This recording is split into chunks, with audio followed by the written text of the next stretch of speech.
episode 12 of the Hearty Gentlemen. This man is, I think, a very unique individual. He's only 22 or 23 years old, but he's already a MD student and a PhD student. Andy, soon to be Dr. Andy, is specializing in cardiac surgery as well as meditation's effect on heart health. So he's getting his MD and PhD. We got to sit down with him, delve into how impactful meditation can be on people. And what I like about this one is he has some really good scientific insights, as well as the insights of somebody who's been meditating since pretty much he was born. So enjoy episode 12 of the Hearty Gentlemen.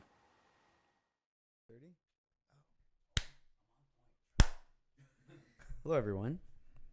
Today on the Hearty Gentlemen, we are met with Andy. But Andy, you should tell us your real name. I don't. So my real name is Anirudh. Anirudh. Spelled Anirudh. So it's Anirudh Kumar is my last name. Andy Rude Kumar. Anirudh. Anirudh. There we go. Not from Harold and Kumar. No, not from Harold and Kumar. Maybe related though. But. Related, but not. So, yeah, we've never met before, but I'm really interested in what you're doing because you have a very unique study, I think, in school. You're getting your MD and your PhD. That's correct. At the same time. That's correct. In very related topics. That's correct. Yes. So you're going to become a cardiologist. That's correct. Study cardiac surgery. That's correct. Okay, so that's the MD side of it. The MD side, and then the PhD side is you're looking at how meditation affects the brain and the body and the heart. And the heart, yes. Okay, so please give us some info on how you came across to wanting to do that much torturous schoolwork at the same time. So I've always wanted to go into medicine. Okay. Medicine's always been my passion. And growing up, like I'm born traditional Hindu. My parents come from the south of India, and I was born in the south of India. And I come from back in India, we have caste system, and I come from the Brahmin caste. So that's the highest? That's the highest caste. So we're supposed to be very traditional in our approach and orthodox. Just to pause you for 1 second. No worries. What is the caste system for people who don't know? So the caste system is the society is culturally divided into castes. That's based on their occupation and their socioeconomic status. So the Brahmins are the highest. They're usually the learned people. Followed by the Kshatriyas, who are the warriors, and then the Vaishyas, who are the merchants, and then the Shudras, or they were called the untouchables, and they're usually people who do all the domestic work. So I come from the Brahmin caste, we're the highest. We're usually vegetarians, depending on which part of India you come from. And we're very orthodox. We're supposed to be individuals who learn literature, who learn religion, and then we tell our kings and the rulers of our country on how to govern. This was really back in the day before India was even independent. So we're very traditional in our approaches. And my dad decided that he was going to move to Dubai to pursue a career because in our culture, we're not supposed to leave our country. But my dad decided to take that first step forward and move to Dubai, where he started to practice meditation. And then my dad and my mom got married, and I grew up in a household with meditation in it. So I have no exposure to Hinduism at all. I continue to practice meditation. But there's that saying that if you know something too well, you don't really understand the worth of it until and unless it's gone. So that's what happened to me. So I grew up. It's gone. Yeah, I grew up with meditation, and it always sounded cool. And it's always one of those things like, yeah, it's great, but I'll practice it when I have time. So fast forward to getting into undergrad. School got stressful. I found myself being very anxious around tests and stuff, and I realized there is a tool that I have called meditation, and the only way I can get to my goal is if I start to practice meditation.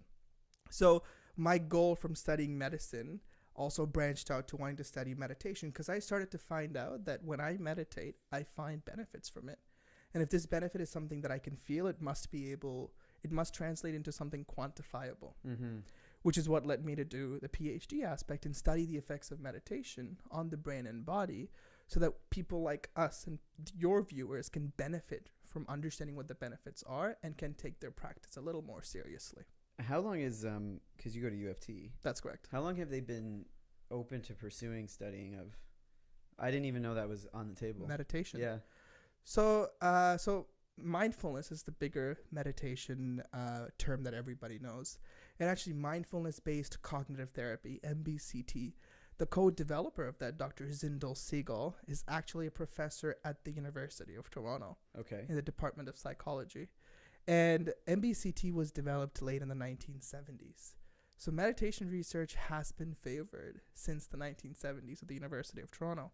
My supervisor, Dr. Norman Farb, is also a meditation expert. He studies meditation and mindfulness and looks at how it helps with stress and perception. Mm-hmm. And there are many researchers at U of T who are now open to studying meditation and studying its effects. So it's been around that long. Yeah, it's been around for about 30, 40 years. Why do you think it's not commonly in schools then? If they've been at the highest level studying it, why hasn't that been passed down to like so you learned at a young age. I can only imagine the profound effect that's probably had on you. Yeah, actually, let's explore that a bit first. So as a kid, you learned meditation right off the bat.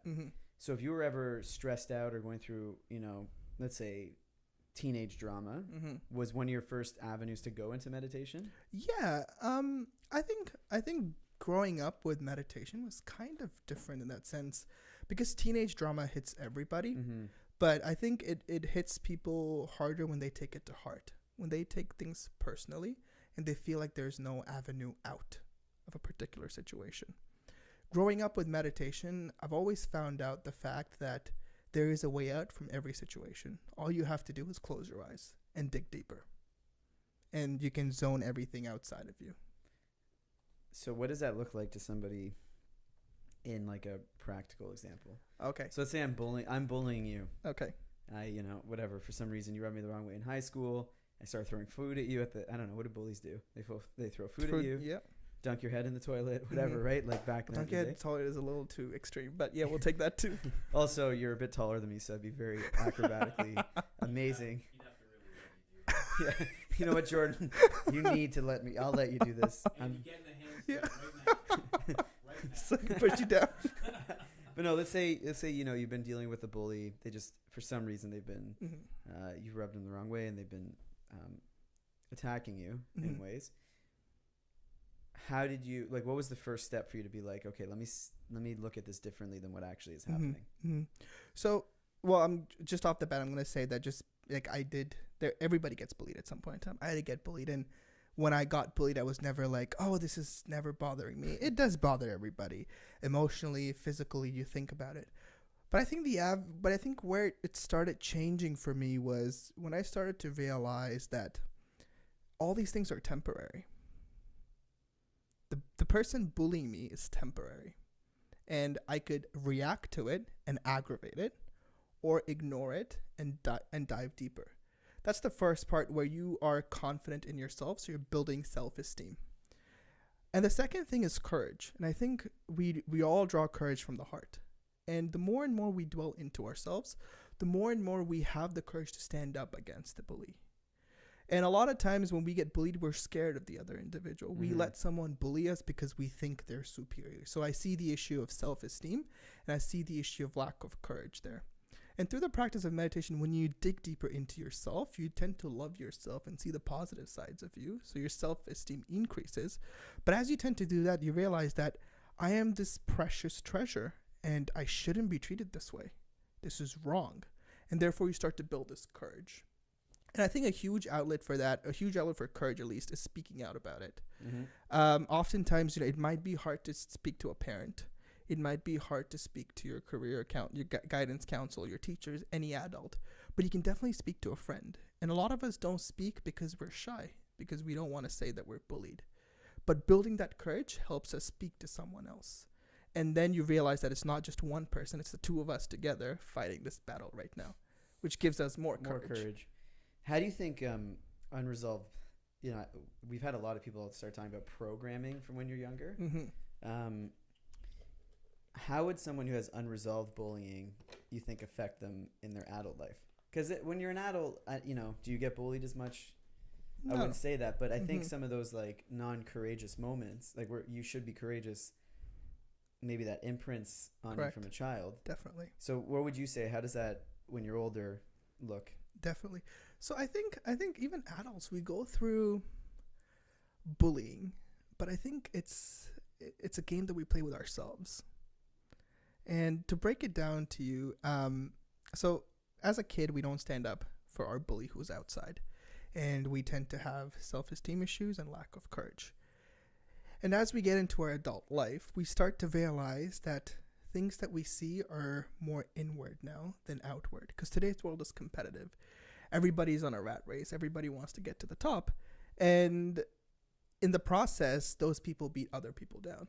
But our greatest enemy, I would say, is ourselves, is our limitation. Mm-hmm. We doubt ourselves. And every moment we didn't stand up for ourselves when we were in high school or in middle school, every time we weren't courageous or we didn't develop self-esteem, that affects us in our own perception. So to break it down to you, I had issues with public speaking for a very, very long time. I couldn't public speak that well. And I studied in Dubai, which was more of a Indian system. So we had a lot of presentations and stuff to do. And today I go around North America giving talks to physicians on how meditation can help develop well-being and reduce burnout. But even today, when I stand and give that speech to people, I think of all those faces that I saw in middle school and the judgments they passed as I presented. Mm-hmm. And those are baggages that we carry even today. And I've gone through school for public speaking. I'm certified public speaker, and I've done a bunch of talks. But even today, although I'm comfortable in my own skin to give that talk, I still think of every single kid who was in that class when I gave that science presentation. And how much do you think, getting to the topic of burnout, those, like, you might have a healthy, you're more, I guess, conscious to why you're having those. But let's say the average person who's not as conscious to it, how much do you think those emotions are leading to burnout cases? Significant. So every small thing is a pileup, right? Mm-hmm. And when a lot of things pile up, you start to see burnout. And for example, someone might start to love their job. 3 months in, all of a sudden, they might not want to come to work anymore. All these small instances where we did not stand up for ourselves tend to pile up on our emotions. And one day you're just like, I just don't want to do this anymore. And I want to do something else. Or I just don't want to live anymore. And that's what leads to suicide and mental health issues. So I feel like having a good support system within ourselves, not outward, being able to understand who you really are would be a great first step to removing burnout or removing the pileup of incidences that could cause burnout. And I personally love that you're talking about this because you do have that medical background that's coming in. And most, I think we're all conditioned to feel like there's something chemically off. There's something, correct, hormones off. You're not eating the right diet, whatever it is, which are all contributing factors. Mm-hmm.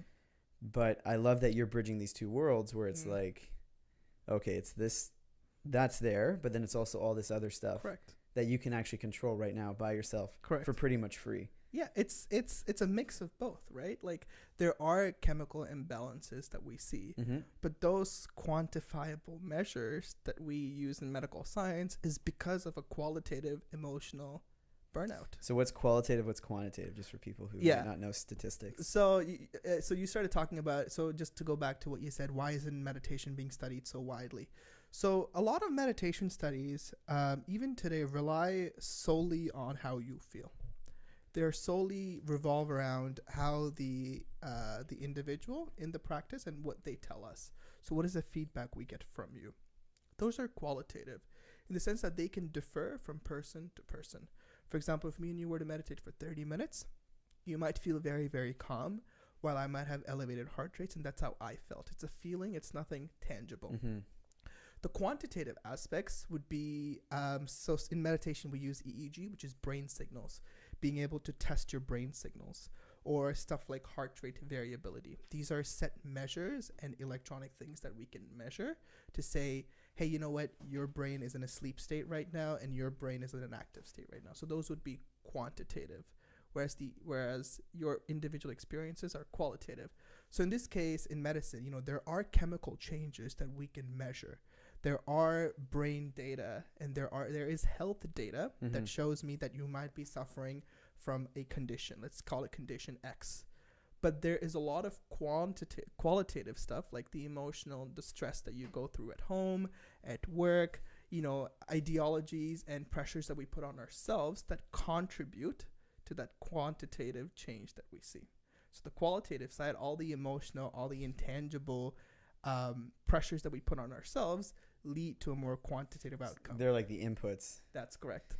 So in your passion, which is the heart. That's correct. You were talking to me a little bit before how there's like mindfulness meditations, and then you're doing more heart-centered meditations. That's correct. And then the hippie in me is like, oh, you mean the chakra heart, like emotions? You're like, no, like the physical heart. Mm-hmm. So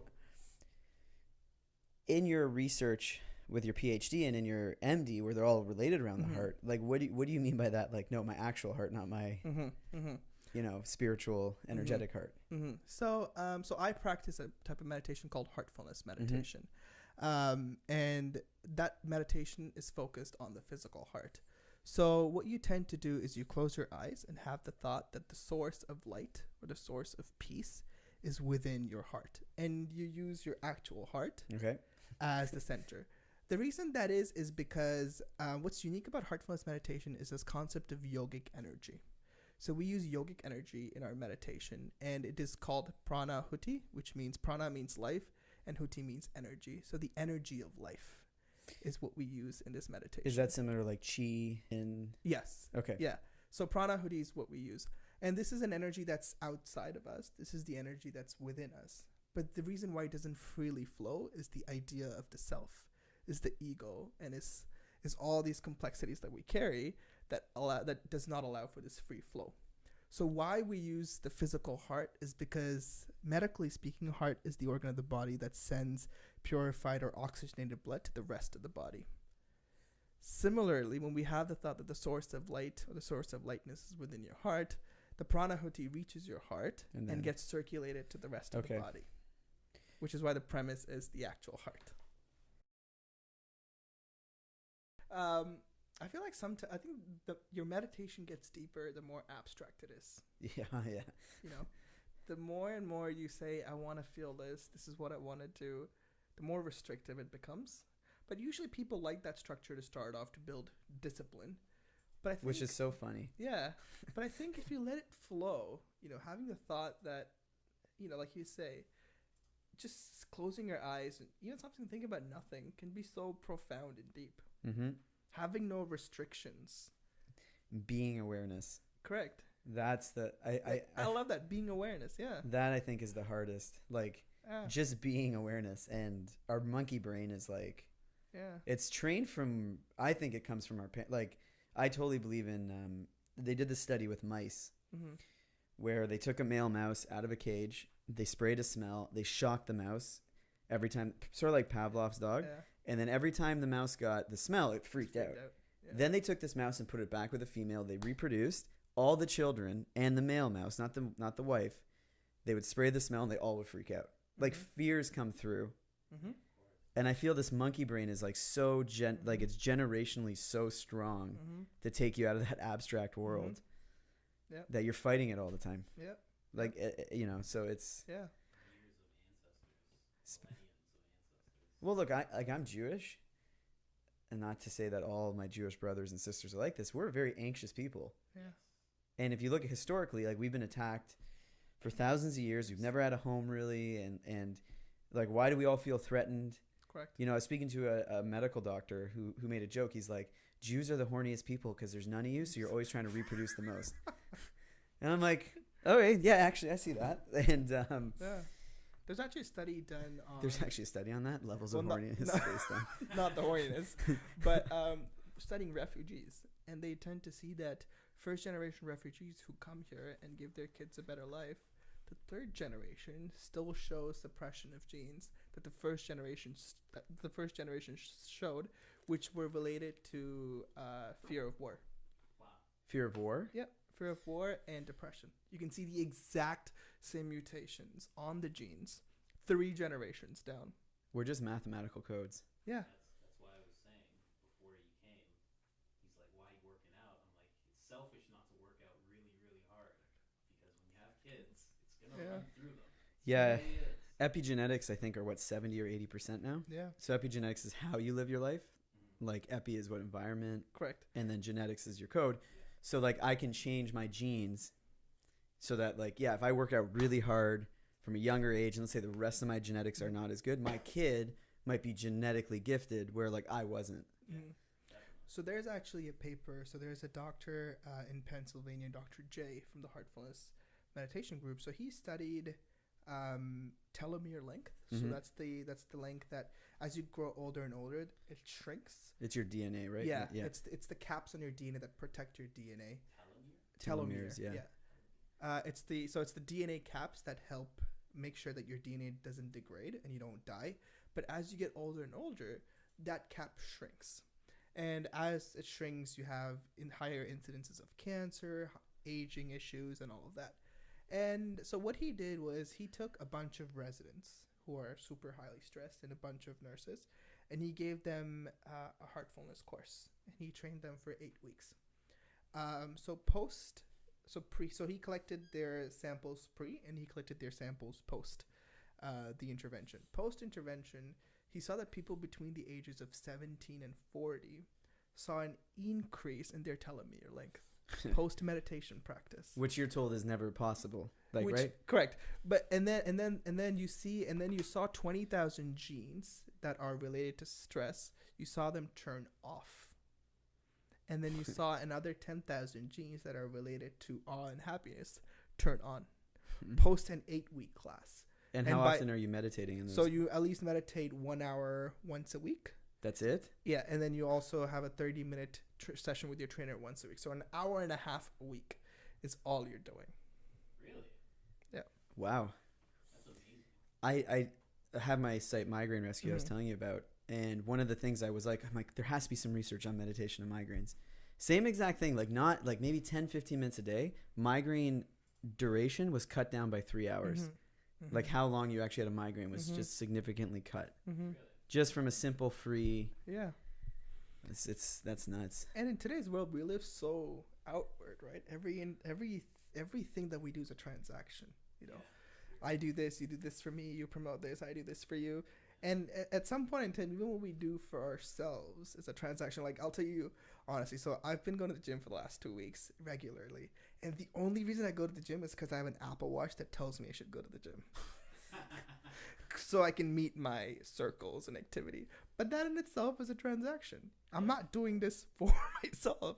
It's a transaction between me and my Apple Watch. It's like keeping your meat bucket healthy. Yeah. Like and that and your Apple Watch, you know. That's why I don't have that. But, you know, everything is just such a transaction today that we don't even sit down and close our eyes. Even the end of the day that we're usually on Instagram before we go to bed, or Snapchat or YouTube, or out partying, or, you know, even if we're sitting alone, we're not really thinking and doing a reality check. And all that adds, right? All of that plays a role somewhere. And then your heart gives out. Yep, and your heart gives out. I think the heart giving out is the last part, but I think a lot of us suffer before that actually happens. You know, self-doubt, mental health issues. We talk a lot about, you know, mental health issues, again, a very high scale, but even things that we do day to day, bitching about other people, complaining, showing the middle finger if someone cuts us off, not being patient with our families, talking to people that we love with a lot of anger. I was even talking to Colin yesterday. I was driving on Bathurst. And there was like a cyclist I bike too, so I'm like, okay, I'm more aware to both sides. There's a cyclist in the left lane, and then he pops to the right. Like I was in the left lane, he was in the left lane, so I moved to the right to pass him.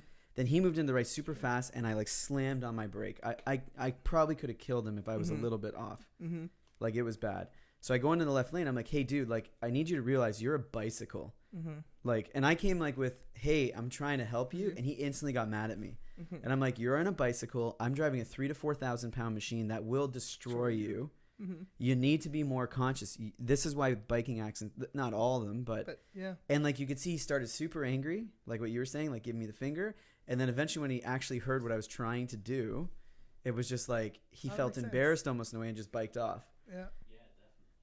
It's a lot of clicking in. Like you say, you're always something. Like he's probably playing music. He probably wasn't thinking as well. Or thought that I was coming to him to be like, you're a dick. It's your fault. Yeah.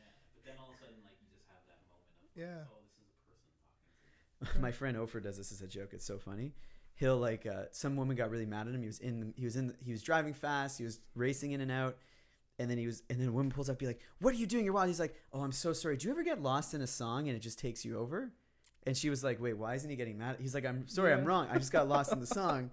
And I was with him, and the woman was just like, "I don't know how to respond to you." Yeah. Like, just so like baffled that he was just being, "I'm sorry, like I got lost in the song. I'm sure you've been lost in a song before." Yeah. And it was like, for some reason, we all think that we're out there to get each other. yeah. But we don't realize that we all started off together. We did, or we're Yeah. all the same thing. Yeah. Yeah, that's amazing. So, you have this book that you brought us, That's correct. and this is one of your mentors, right? That's correct. So you do this heartfulness meditation. Mm-hmm. Heartful way. I really like the cover actually. What mountain is that? I wonder. What that inspires. The explanation behind that cover is, I'll show you. I'll actually explain it to you guys. Okay, so the mountains are supposed to signify. Oh, you know what? Explain it. You point yours at the camera. Oh. You just explain. Oh, we got Colin's amazing production skills can do this. Cover my face. So the mountains actually talk about the issues that we go through life, which is why it's dark. Mm-hmm. And the light, the sun is actually the light at the end of the tunnel. And this is the way. So the way of the heart is the way to the destiny, which is whatever our destiny might hold. So true too. Like your heart, like following your heart, like all that stuff's so important. Mm-hmm. So important. But I think your emotions are your true nature, Yeah. and we try to rationalize stuff out. I also been playing with this idea that we're in an endless cycle of the same issue until you actually surpass it. Mm-hmm. Like your emotions will tell you which way to go if you pay attention, and if you don't, you're just wrapped in this like psychotic loop. And then finally, when you break it, you get to the next loop, and you get to the next loop. I think Netflix should seriously sign you. Have you watched Black Mirror? Yeah, which one? The one with the dating one. Oh yeah. It's exactly like what you're saying. No, yeah. It's like you have to do it right. Yeah, the Tinder one. Yeah, the Tinder one where they're like, 99.9 match or yeah, you have a 99.98% match, and then basically the app tells you who you're dating and how long, right? And how long, yeah. And unless you do it right, like at the end he breaks that entire cycle. Spoiler alert! Says, yeah. Spoiler alert! Uh, Whatever. It's Yeah. been out for a year. You guys haven't watched it. It's That's your own true. fault. Everyone has Netflix. But when he finally finds her is when he breaks the chain and he goes on to the next level. It's exactly what you said. Yeah, I think that's everything. Yeah. Like I'm starting to recognize, like, holy shit, I'm having the same conversation again. As Colin looks at me, and I'm like, and it's scary. Like I don't know. Like you can go It's deep. deja vu all the time. Like your ego will want to keep you somewhere. Yeah. It's like it doesn't want you to break. Yeah. Almost like that's the game of life. I Correct. don't know. But No, like you said, you brought a nice point up about vulnerability, and you brought up ego. I just clicked in my head saying, we have so much of this ego in us that we don't want to be vulnerable. But maybe the entire game is to be vulnerable and give up that ego. Ever since I've decided to be more vulnerable, it's a strength. It's Correct. The weirdest strength. Like, yes, there might be people who will take advantage of you, but I think it takes a lot of strength to be vulnerable in itself. there's someone I want to introduce you to. She's a doctor in Toronto. Mm-hmm. She's a chiro, but she left all chiropractic work because she's like, I want to teach people to lead from the heart. That's all of her work. Oh, wow. And I was talking to her, and she'll even take people like, what's the worst case scenario for most people in a relationship? Cheating. Breaking up. Right. And it's just like, if you lead from the heart and you're like, this is what, and you really expose who you are without attack, defend, it's like profound what happens to people's relationships. Yeah. Like, I think everywhere. Yeah. And I'll do that sometimes at work where it's like, hey, listen, I really screwed up here. I'm really sorry. This is what happened. Blah, blah, blah, blah. And people are like, you know what? Yeah, I understand. People do, as opposed to lying about it. If you're really open and say, I actually, like your friend, I got so lost in the song. I'm sorry. You just be honest. I actually had a conversation with someone on Facebook. It's one of my friends. You actually know him. I won't mention him. But he was trying to antagonize me with something, and I was just really open and honest. And I was just like, I'm like, these are my feelings. I feel like you're just trying to do this, and I don't think you realize how it sounds when you're saying this. And he got so mad. Mm-hmm. He got like really angry. Well, we're taught you can't be wrong. It was weird, but I wasn't like making him wrong. He's like, why are you being so condescending? I'm like, I'm being honest. And it's so weird. I'm looking at the phone like, what the hell? What's going on? I'm just being honest. But yeah, it's funny how some people deal with it. But like, it's just weird what being vulnerable will bring out in other people. It's very odd. Well, you almost have to start that conversation. You have to like start that way, and then people will start to follow you. One thing we did with my team was we do these Friday morning calls, sales calls. And then for about a month to 2 months, I was like, it'd be a really cool idea. Share a deep story about yourself. And like, so I shared this, and you realize everyone has a story to how they're concocted and how they got to where they are. And it humanizes people. And then all of a sudden you bond better. That's true.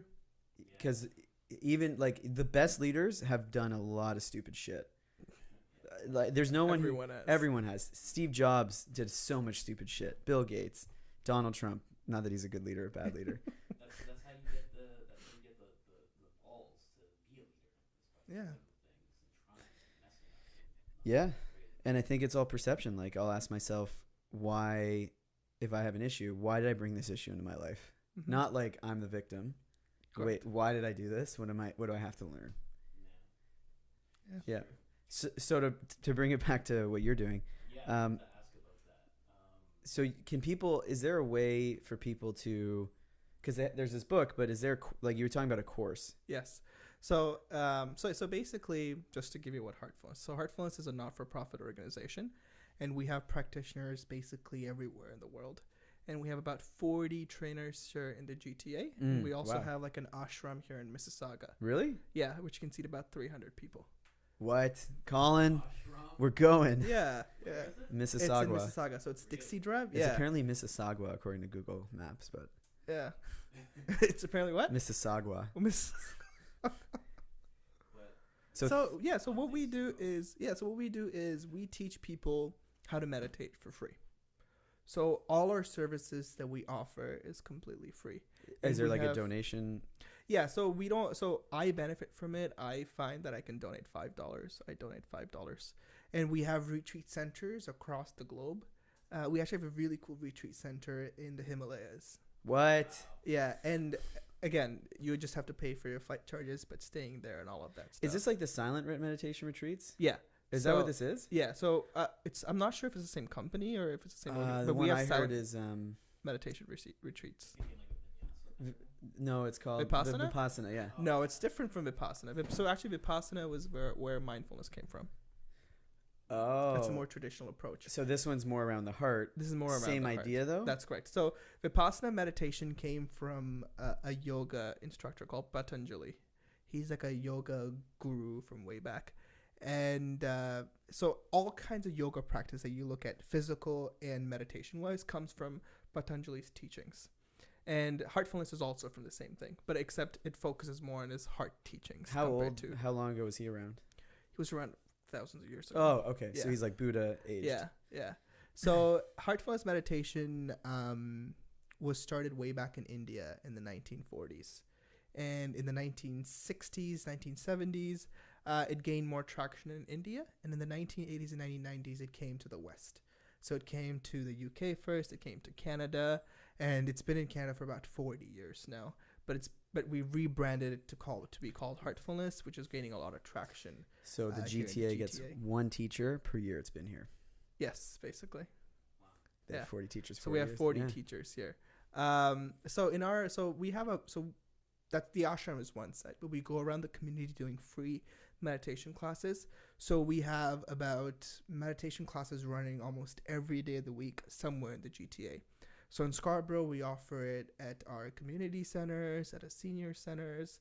Downtown, we have a Queen Street.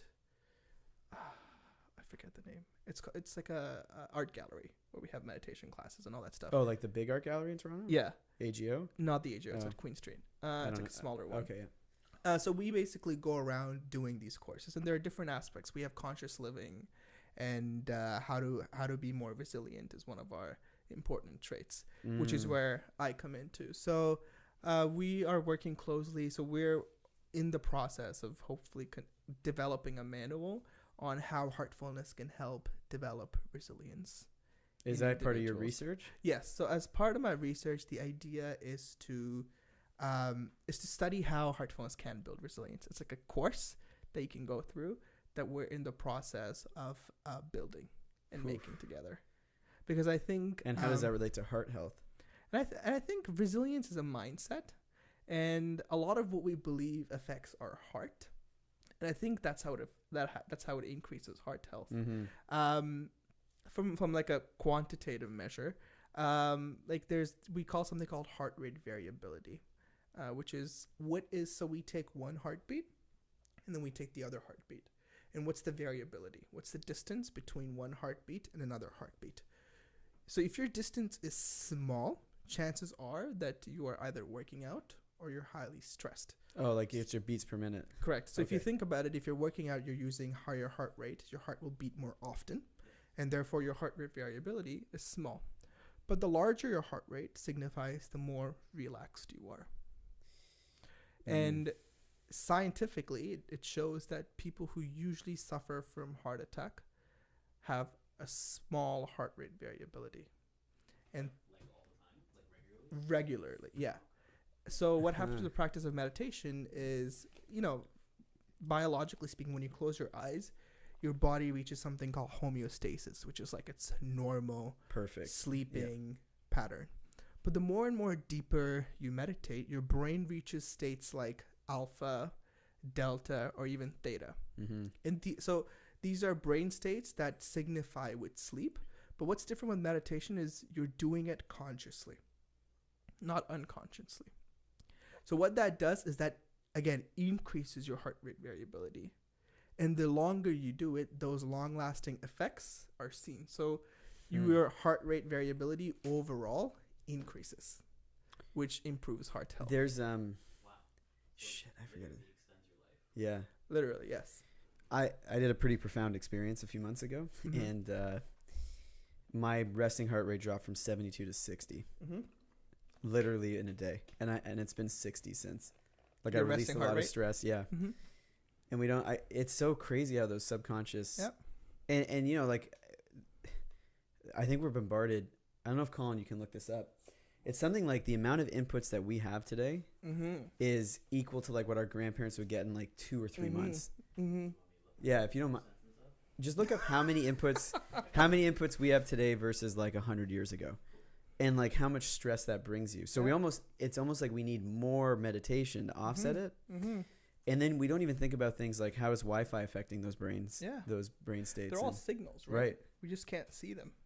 And, even in terms of stress that you just brought up and like the information we get about, let's say, 1 trillion pieces of information a day. we only touch base to, let's say, about 100,000. But the rest are still affect us subconsciously because they're stored in our brain. 1 trillion. Yeah.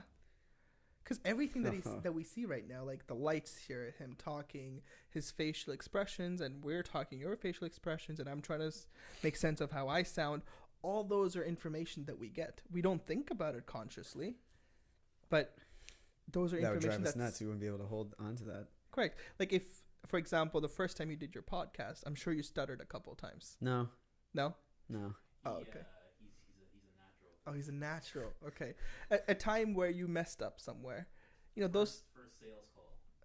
First time walking into a room trying to sell somebody something. Sell me a pen. Pens are outdated. I'm not going to sell you a pen. I'd rather sell you a laptop, bigger commission. But, all these informations that we get, it subconsciously affects how we interact with other people. Yeah. Did you find the inputs? No. That's way too long of a sentence. You'd have to tell me what you're trying to find. Inputs today. How many inputs a person has today versus 100 years ago? I don't know how else to. I don't know how to make it short. So so people can find these Heartful Way courses. So wait, where can they get this book? So they can find it on Amazon. Okay. Amazon.ca, The Heartfulness Way, or you could go up to your Indigo bookstore and pick it up. Okay. That's one way you can do it. And if you want to find out more about Heartfulness, you can go on to www.heartfulness.org. And if you cross-check for me, could you try heartspot.heartfulness.org?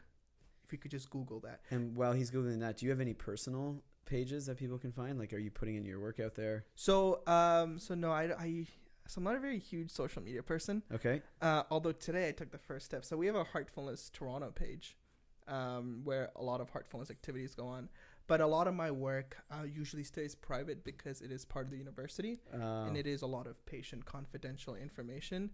But I do go around giving a lot of talks and webinars on the Heartfulness. And where can we find that? So if you actually go to heartfulness.org, you'll find links to your magazines. First spot came up. Oh, okay. You'd find link to your magazines and coming up webinars and stuff like that, where you can see me talk, and you can subscribe to it. An email will come to you. Mm-hmm. And you can actually go on to heartspot.heartfulness.org, and if you actually type in your postal code, it will tell you the closest trainer beside you, and you can contact them and meditate. So these trainers can meditate. They can meditate together. They can come to your house and give you a meditation session, or you can come to their house, or you can meet up at a place that's convenient to the two of you, and we do it for free of cost. Yeah, I really like that idea. There's transcendental meditation. TM, yeah. I'm sure it works, but one of the things that really gave me they're like, ours is the only way that works. Ours is the best way. What we do is amazing, and it's $1,300. Mm-hmm. And it's like, a lot of meditation courses can be expensive, but sometimes, organizations. So, for example, as a teacher, I don't pay any premium or anything of that sort to Heartfulness for being able to train individuals. But a lot of courses do take money from their teachers because they need to run their organization. yeah, And then the teacher, therefore, to make up for we'll charge. whatever they have to pay on a yearly or a monthly basis, they have to charge another individual. But at least people can get started with you without That's having correct. to put this, like, transcendental meditation was almost like, yeah, I need $1,300 before I teach you anything. That's correct. Where you guys are doing this whole thing where it's like, you come to the ashram, you can do. That's correct. Yeah, and the cool thing about Heartfulness is we recently got a huge ashram in the south of India, which is a little over, I think, 100 acres of land. And the cool part about the story of what we do is it's considered to be one of the hottest places in India, in South India, and it's called Khanha, Kanha, and we started this initiative called the Green Khanha Initiative, where we started to plant trees, like trees that where they were widening highways. We just took those trees and saplings and we started planting them. And we've had the president of India, Google, Amazon, all of them come there, bring their employees there to plant these trees. Oh. And we've actually seen, so we've been there for about a year and a half, 2 years now, and we've actually seen a significant increase in our rainfall collection in the entire area. Really? There's been a decrease in the temperatures because of what we do. So we call it the Green Khanha Initiative, where we're moving towards a more greener world, putting more trees up and kind of changing the environment, the landscape there to be more green and as opposed to being arid with deforestation and stuff like that. So we're hoping to do stuff like that in Toronto, where we want to make where our ashram is at least a more greener community. In Mississauga. And if you're at Annan Library next weekend in Scarborough, we have the inauguration there of the Annan Library. Well, I got to preface, this is probably going to be released later on, like okay. at least 2 or 3 weeks. You yeah, can just but cut that out then. But yeah, but no, we'll leave it in. It's real. Oh, okay. No, as long as they know what's happening. Yeah. It has happened. And you can, if you follow us on Heartfulness on Instagram, Heartfulness Toronto, and you can always shoot us a message there. We have a Facebook page, Heartfulness Toronto. You can always shoot us a message there. I usually man that page, and Ryan that you met, he manages the page as well. So if anybody sends us a message, they will be here. And if you guys are ever interested, we could do like a free meditation session. We do it all the time. Yeah. We've both been meditating for a while, but I'm down. Yeah, Let's come out to the ashram. Yeah, you guys can. Anybody can come out to the ashram. We're there usually Sundays from 8 a.m. onwards. But if you do want to come in other time that works for you, just shoot us an email at these social media pages, and we'll make sure we have an appointment. And you can meditate the whole day there? Yeah. Oh. So you can meditate the whole day. There's food. There's like a nice TV. There's air conditioning. We have a library there with a lot of Heartfulness literature. wow. That you could just sit there, and we also have videos and stuff that you can watch and all that stuff. That's really cool. What's the actual address of that place? What's it called? It's called, if you type in Heartfulness, it's 1337 Dixie? Matheson Boulevard. Matheson. You can just type in Sahaj Marg. Isn't that in Gamers 1337's Leet? Gamers? Like when gamers would play video Oh, yeah? games. I know that. 1327's elite. All these signs. He's like, video games? Is that what you're talking to? Yeah, about video. right now? Is that what you're trying to bring up? Yeah. Do you play video games? I used to, not as much What anymore. kind of? I got the deepest into EverQuest. I don't know if you ever remember that. Is that game. like League of Legends? No, I was into League of Legends. I just Oh, wasn't ever okay. good at it. Okay. EverQuest was World of Warcraft before World of Warcraft. Okay, so this is really cool. So your ashram is in Mississauga. That's correct. Anybody can come if you want to learn about meditation. Mm-hmm. Just learn about it there. Mm-hmm. From like experienced amazing people. And if you know if Matheson Boulevard is too far for you, Mississauga, we have so many trainers in the downtown Mississauga. Sorry, Scarborough, North York, Thorncliffe area. We have about 20, 25 trainers there. Really want to get to just what some young men pent up rage, teenage angst, or not even teenage. I mean, let's focus on people. Even adult angst. Yeah, exactly. Let's focus like 19 to like 30, like that Mhm. range of man. What are some things that they can do to like reduce some rage or open up more Mm-hmm. to their love? I think that's a very filled question, to be quite honest. But I think the There's a first, lot. yeah, and I think at least this is what I believe, and I feel like so rage and stress, all that is one side, and I think opening up and being more authentic is another. And I feel not being able to be authentic or be yourself. It's my phone. I'm sorry. Okay. Not being able to be authentic or not being able to open up is, I think, the reason for rage and other yeah. issues that we see. So you can either look at the event, you can either look at the issue top down or bottom up, and usually people would say, hey, you know what, just start opening up, the rage and everything will fall out. But I think the issue is more complex in nature. I think we need to deal with the shoot of the tree before we get to the root of it. And I think in terms of being more making sure that stress doesn't affect us and we're not angry all the time, I think the first thing is perception. I think that's what needs to change. When a situation is presented to you, a lot of us, the way we react is stimuli and then reaction. There's no poise in between. But if you're able to inculcate stimuli and then pause for a second, I'm not even saying pause and find a solution.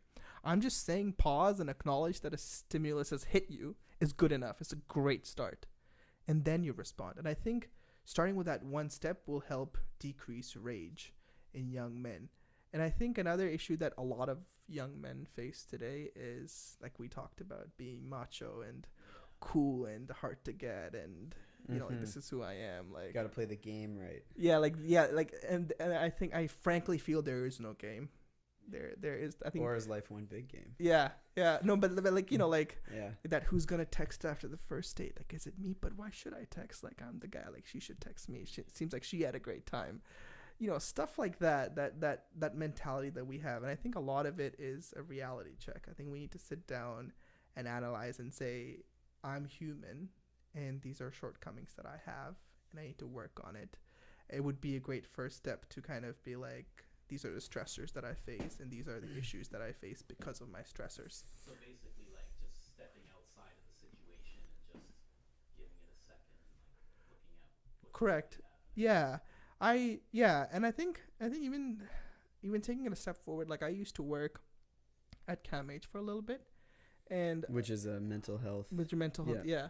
So I did a lot of work surrounding around mental health at CAMH and at St. Michael's Hospital, and I think the first thing is people are not even aware that stepping out is a possibility.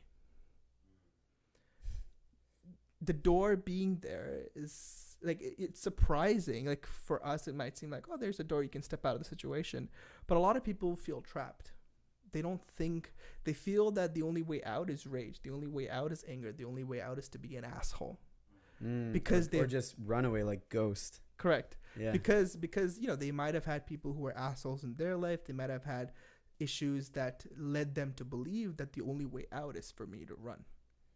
And a lot of people face that. And I think the only way to really start addressing that issue is to understand that there is a way out. You know, everybody faces something. There is a way out. You just need to talk. Yeah. If you guys ever done yoga, that feeling at the end when you're like, you do the whole thing and then you sit in shavasana and like, you'll be thinking about things. You're like, oh shit, it's that easy. Yeah. Like it's like when you're drained, and I don't know what it is about that one state. Mm-hmm. So when we're saying that there's a way out, you just mean that there's another way of thinking about the situation. Mm-hmm. It's not so one-tracked. Yeah, like for example, like you brought up yoga, like hot yoga, I think is a great way to let out rage. Or if you're someone who likes Yoga? Like just sitting there and feeling the heat is And good you're enough. getting beaten down by the elements like the hyperbolic time chamber. Or you know, go to the gym and start punching a beanbag. Like, you know, finding out ways to get rid of that stress. Like one thing that I've realized since I've started working out is I was bored a couple of days ago at home, and I just felt like, you know, I've taken a little break. There's nothing to do. I'm just sitting around at home, and I'm just like, I don't know what to do. But I felt this energy of like what am I doing? Like, why am I just sitting at home? Like, feeling like lethargic and useless. And that kind of started to make me feel angry. I'm like, you should be doing something. But then I really don't want to do something. And I'm like, you know what? I'm going to go to the gym.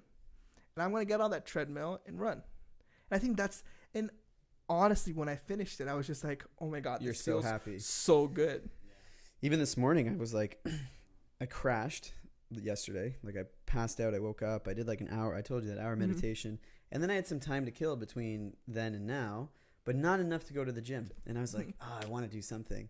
And I said, you know what? I grabbed my kettlebells. I went outside on my balcony, took my shirt off. I actually worked out fully naked in the sunlight. And it was 20 minutes. And it was like, oh, okay. So you don't have to be perfect. Yeah. Like the gym would have been the perfect scenario. Flashing my neighbors while swinging a kettlebell was the second best scenario. But it's still like, I got it. And now I don't have that regret. Because I was like, let's be aware, you know, okay, if I don't go to the gym, I'm failing my goals. I'm going to get fat. Colin's going to get mad at me because I'm getting fat.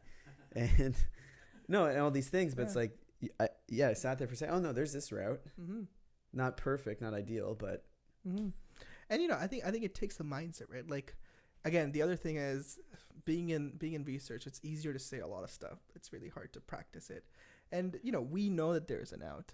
But the people who watch, your audience, who might be suffering and feel like they're trapped, they might not have anyone to talk. And, you know, they could very well reach out to you. They could very well reach out to you. They could reach out to us. And, you know, we're all in this together. You know? We're all here to help each other. And I know you don't see the door now, but maybe I can help you change that perception. And you might ask me why I want to do it. What do I gain out of it? Like, it's a net. If everyone's better, it's a net positive. That's correct. Like, there's nothing I gain out of it, but I know that you are another individual I can trust, and together we can build more people to understand that there is a way out of things, and we can change our mindset. Yeah, and I think that actually something I think is really important is get out of your little group that you've been in forever. Yeah.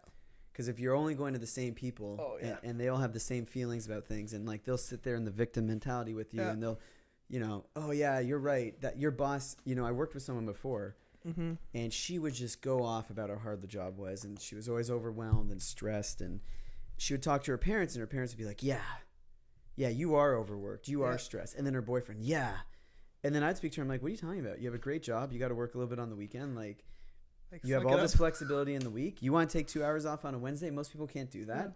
And she would be so rage-filled against me because 5 other people agreed with her own paradigm. And like, what do you get from giving her your real thoughts? Like, you know, like we're not like, I'm not here like, you know, anybody who comes to us, to you or to me tomorrow for help, like me giving you and telling you this is the situation. Hey, I'm not trying to steal your job. I'm not trying to profit off you, but neither am I going to be like, hey, Colin, remember, like, you got like 100,000 subscribers? That's because people saw my interview. Like, I'm not going to, you know, sit down and type like a Facebook post saying the aggressive Yogi comes here with baseball bats. You know, like, I'm not going to try to bask in your success.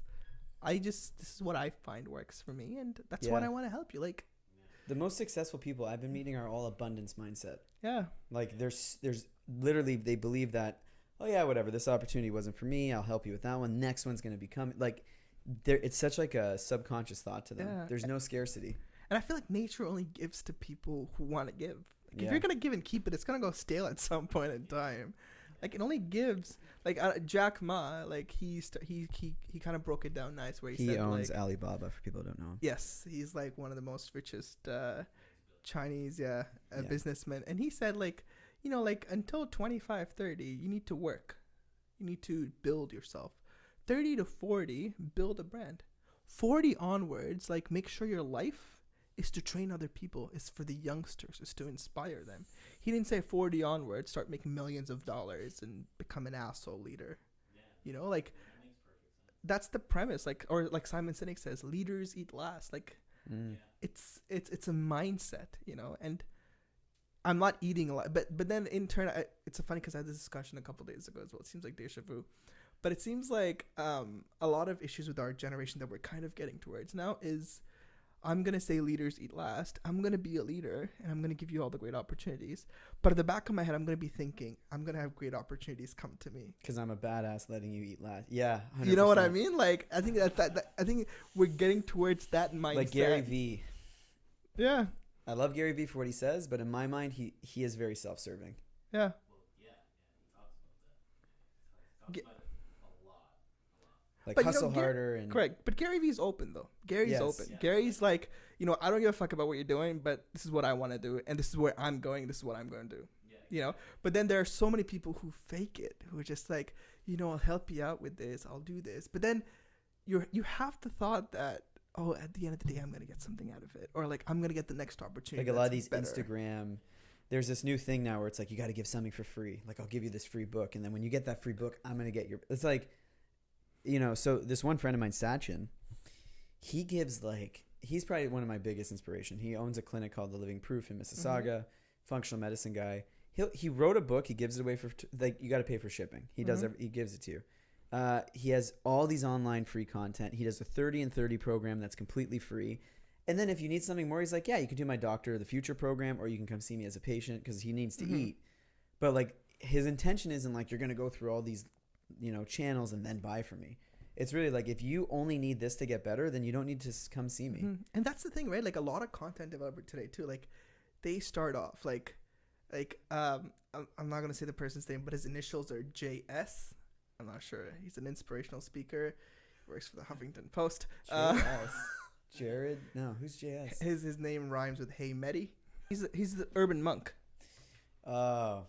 So I personally love Jay's work. Like Jay, he makes sense. He says stuff that's amazing.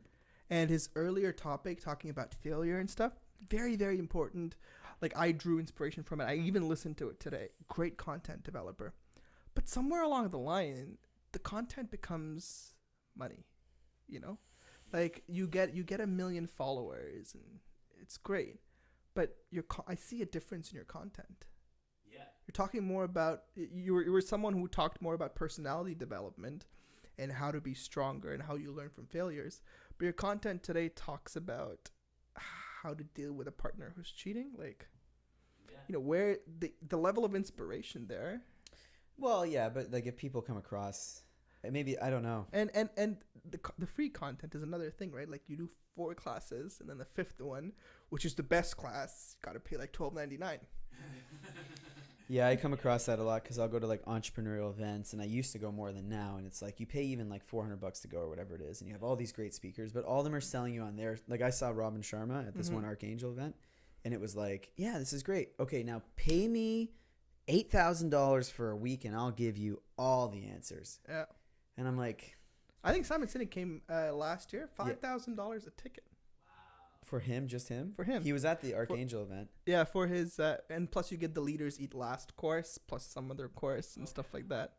Wonder if he 127 hours of like Simon Sinek work or something like that. But you know, it's all funny because everything's inside you. But yeah. Everything started, and it's funny you guys brought up Gary Vee. Everything started when Gary Vee started his content. Like all these guys started to like adapt these things. Correct. Like Gary says. I'd say Tony Robbins is probably the. No, not even close. Is that, how can you say that? Because Like, Tony you Robbins. just said giving free jab. Tony Robbins used to do that a lot, and then he had his more like he was just off the internet because he's earlier. Gary made that a thing. Yeah, that's true. I think Gary did make that Yeah. a thing. He did. I think so. Yes. Because it's funny that you guys bring this up because he brings up Steve Jobs. Yeah. And he's like, Steve job. Jobs. He's like, and I want to make being nice the thing, and that's why he's been pushing the thank you economy and crushing it. Like Yeah. he's been pushing this, and all of those guys listen. But like I subscribe to the Gary V audio experience that he has, the podcast. Yes. And like the content has never gone down, and it's authentic, and it's not like he posts one once a week. He posts 3-4 in a week. Like I will. that yes. consistency is there. 3-4 in a week. Daily V's coming out every day. Correct, on Instagram, on Yeah, but he stopped with the wine. What he said. What an asshole. But he didn't. No, I He know. stopped with Wine Library, but like he still works the actual. No, I think. Look, I even met him in person, and Did you? I was at the Archangel event. I had VIP tickets. I was walking in the back, going to the washroom. I see him like, "Yo." He's like, "Hey," and he spoke to me. There's a picture on my Instagram. Oh yeah. And if you look at it on my Instagram, it's funny. Like the camera actually blurred, and I'm like, "There's too much power." And you could see it's him. It was me, him, and Laura Bellis. Okay. And I'm like, "There's too much power in this photo. The camera couldn't capture." But like, you could see it was him. And yeah, he gave me the time of day. Like he's nice. What I've noticed about a lot of these newer leaders, like I think Joe Rogan's one of the leaders. Mm-hmm. You'll meet him after. I met him once. You remember the sacred geometry thing Julian was talking about? Met Joe Rogan too. Yeah. Yeah. Look at this. So I had like a 5-minute conversation Where did you meet with these Joe. guys? I went to Joe Rogan's comedy show. Oh, Me and my okay. buddy Alex Cohen and this guy Ty, and I brought these sacred geometry cards. I was really into sacred geometry at the time, and I was in line, and I walked up to him like, "Hey man, big fan. Like, anyway, you could give me like a rear naked choke." He's like, "No, I'm not allowed to do that anymore because the UFC had some rule." I'm like, "Oh, I'm into the sacred geometry thing. I wanted to give this to you quick." He's like, "Yeah, okay." And I was like ready to rush out, and he's like, "What is this?" And I'm like, "Oh, it's this, mathematical art, and it's supposed to be sacred. It's found out through all of history." And he had like a 5-minute conversation with me with like 100 people behind me. Wow. Like he was actually talking Wow. to me, and I'm like, "Hey, by the way, I want to open a float center because I used to. Unfortunately, I didn't get funding." Yeah. He's like, "You know what, man? When you open that, I promise you I'll remember. Tag me, and I'll blast it to everybody on my Instagram and my Twitter." Wow. And I was like, because I was like, you were the inspiration why I wanted to do it. Were you? So you were gonna open a float center here in Toronto? Yeah, like in 2014, like before anyone else did. I had Okay. I had the plans. I had a business plan. I went to Scotiabank and CIBC. They're like, "We're not giving you money for bathtubs." It's funny because I was at a conference recently and someone told me that I met with this guy who was gonna open a float studio in Toronto, and I'm not sure if his funding got approved, but the last time he did it, it did get approved. What was Not his sure name? if it's his name's Dr. Colin. He's in Vancouver. He's a general surgeon. No, that wasn't me. No.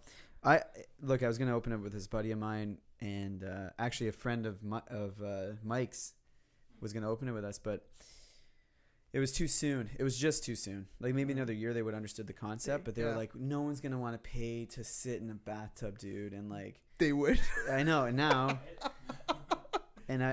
I couldn't convince anyone. Everyone's like, "Jordan, like, come on, it's a fad, man. Like, Mhm. no one's gonna." They had one in Toronto before Yeah. at Bloor and Christie, and it was the crappiest tank. Like I went in it maybe 20 times because it was the only one, but like light would seep through the edges. It's from like the 70s. It was and no, there's just I do like that new. Like everyone had this idea that celebrities are all assholes or people of influence are assholes, but there is a new breed where they'll actually sit Correct. and talk to you. Well, that's why I brought up Gary and how he's like the marker of that, because he's still doing the free content and he's not trying to sell to anybody Mm-hmm. because all of his customers are $1 million brand companies. And they'll buy from him eventually. So he just keeps giving to people, And he keeps it real. Yeah, and He keeps so it many real. lives. It was I think the most interesting moment ever with Gary Vee was when he was on Joe Rogan. Do you remember that podcast? Yeah. And seeing them almost battle it out in a way, like they were both being very civil, but Yeah. conflicting I've never ideologies. seen that one. It's Yeah, it's pretty cool. it was pretty much like a who has a bigger. No. I don't know. It's Gary was brought on. Usually, guests on Joe Rogan are brought on from Joe's interest. Gary was brought on from Jamie's interest. Yeah. Chris. Ah, Jamie okay. was like, "You gotta talk to this guy," And normally they're 3 hours. This one was like an hour and a half. but that's also Gary. Gary, yeah. For sure, Gary's like, "What do you guys need? 40 minutes?" And they're like, "No, this is Joe Rogan. You can be here for at least an hour." I don't know though, man, because like his podcast gave him like it's the reach. Mm-hmm. Gary's reach is nowhere near Joe's. Yeah, but like when it comes to reach, and like because I've been studying Gary for so long, you just need to be there. You don't need to have an outstanding. You don't need to have 3 hours. Yeah, I agree with that. I think Gary's followers are more loyal. Yeah. Because I personally love Gary Vee. Like he's I love like he's like. Would he you keeps guys it date real. him? Is that what's? No, I don't know. How much do you love him? I got to say, when I was at Archangel, everyone came up with these pre-made talks. He came up, he's like, okay, guys, we got 2 ways to go here. Pre-made talk, or I can just flow with you guys. Everyone's like, flow. And people lined up and just asked questions. And he was on fire for like 45 minutes. Like he ended the talk, and you could just feel his energy trumped everybody else's energy. I love this Gary Vee's talk. That was amazing. It's the marijuana kid, the kid who wants to sell marijuana. Oh, I think I've seen this. He's like, so I live in the state and I want to sell weed and it's illegal. He's like, well, move to fucking California. Yeah. He's like, what, you complain that the laws aren't in it? Yeah, and he's like my wine company, and he starts off, but it's like, but the thing is, those are the solutions, right? Like people think they're trapped. Like I have to live in this state that does not let me sell marijuana. You could be stupid and get caught, or you could actually Just go to California move or to a place. Vegas. And start a business. You know, like those, like, and the thing is, I think a lot of people need hand holding, right? Like Yeah. you guys are here, you guys are doing these podcasts, you guys are influencing people, but they need to understand that they're not alone. You know, it's just not like I can't touch you through the camera and talk to you and have this one-on-one conversation, but we're there. The world's more prime than ever. Like if you want to start something, you know, before you needed a logo designed, how hard would it be to find go to Fiverr?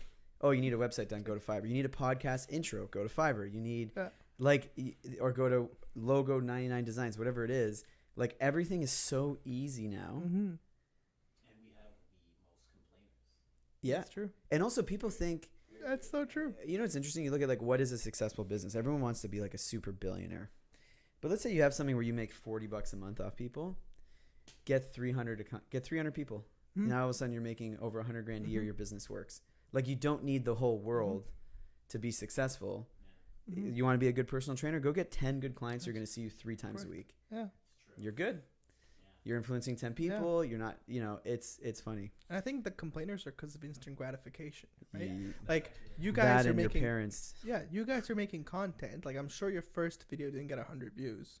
We don't know yet. Well, yeah. No, I've done things like this. No. the You first know, video like, but then you're like, yeah, I've done it for 3 months. I still don't have some people. Keep doing it. You never know when it's gonna click. This And you is never just- know who needs it. This is fun. And everyone's always quantity. I'm more concerned about quality. Yeah. Like, what if you really help one person out? Like, Yeah. what is the butterfly effect of that? Yeah. And like you said, it's fun. Like even if we don't go ahead and post this, like I would have sat at home for 2 hours and napped or something. But here we are No, we're posting it. Don't worry. having a great conversation. You know, like keeping your mind going and everything. Yeah. Well, Connecting with people. we're definitely gonna have to have you come on again. I think definitely. Yeah, definitely. because these can go deeper. It seems I say that at the end of every podcast, but I truly mean it. I'm like, this person's so cool. Yeah, that's why I've been trying to get like cool people. That's why as soon as like Ryan was telling me, Yeah. I was like, oh, I'm like, this is perfect. I'm like, these are the people right now. Yeah. Yeah, and you know what? We can get more doctors or meditators. I would love. or Yeah. stuff Also, like yeah, that. I'm very sorry to Ryan because Ryan actually wanted to be here, but I was like, we're not really set up for that quite yet. So Yeah, he was. Yeah, I'm yeah, definitely down to like yeah, get him on. yeah. Who's like, Ryan? Ryan. was the person who facilitated this. But you know him from before. I know I met him through Shaper, and then I was telling him about this, and he was like, "Oh, you need to talk to him." Yeah, that was epic. You were good. Is this your first podcast? No, this is my third. Yeah, you have experience. Yeah, yeah. Well, you're doing talks and stuff, right? Yeah, I do You know- talks. You know why you're good at it because you had a fear of it. I think that's and honestly, I don't prepare it because I feel like if it comes from the heart and if it just flows, it's authentic. It's like the caterpillar butterfly thing. That if you let a caterpillar, they struggle so hard when they just become a butterfly. But if you help it, they die because that struggle gives them the muscles to fly. Ah. So like if someone would have helped you through your public speaking, Yeah. Wow. I'm 99% that. Just double check that fact, but I'm like 99%. No, then That's it. So like, yeah, that's why I tell people life's a long conversation, man. You can't look at these little micro. Oh my God. You have yeah. no idea when something like 20 years ago is going to help you out today. Yeah. Yeah. Like, I no- think that all the time with all the shitty jobs I've worked and stuff. I'm like, one day I'm gonna be directing a movie, and they're gonna be like, "What's the warehouse look like?" Yeah. Get out of my way. dude, somehow I had a different job every summer. And people are like, you can't keep jumping around. I'm like, these are part-time jobs. Who cares? Yeah. But like, I know about, like, I worked at McDonald's in Silver City. Then I worked at Marble Factory. I worked in nightclubs, restaurant. I know all these different worlds, not as deep as some people, but at least for 3-4 months. Yeah. And really, you only need 3-4 months to understand a world. Yeah. I like in undergrad when I was at CAMH, they made me volunteer. I used to live in Scarborough. I had to go all the way down to like Ossington. It was painful in the summer. Oh, wow. Yeah. So and then I basically did a study that I wasn't even interested in looking at like brain activity, and I'm just like, I want to be a cardiac surgeon. When am I ever going to use brain activity? Fast forward 3 years later, my meditation study that I got interested in, I needed to learn how to do EEGs, like brain activity. And you already knew. I knew it. And I was just like, no, this is like joining the dots. Yeah, right? You can paint the dots when you look backwards. Yeah. On a side note, you said Silver City. You're probably pretty old to say Silver City. You're not Cineplex. Why, is it no longer there? It's Cineplex. Isn't it called Cineplex Silver City? No, it's only Cineplex now. They changed the Silver City names. Like Oh, boy. You're always going to call it Silver City. I'm 31. You don't look 31. Thank you. That's because I've dropped. I de-aged since that experience, yeah. 32. I'm turning 32 this year, When's your birthday? December 12th. Oh, December 12th. So you're like a Sagittarius? Yeah, Or? yeah, that's what. 12. I think it's the same day as my brother. Yeah, you're telling me we're close? Every time I get worried about where I'm in life, just here's a little story for you guys. Julius Caesar, when he conquered Greece, there's a story where he looked at a statue of Alexander the Great, and he wept. He was weeping. This guy at 18 did all these things and conquered Greece, and I'm a failure, because he was like 30 when he conquered areas. And you're like, dude, you're Julius Caesar, man.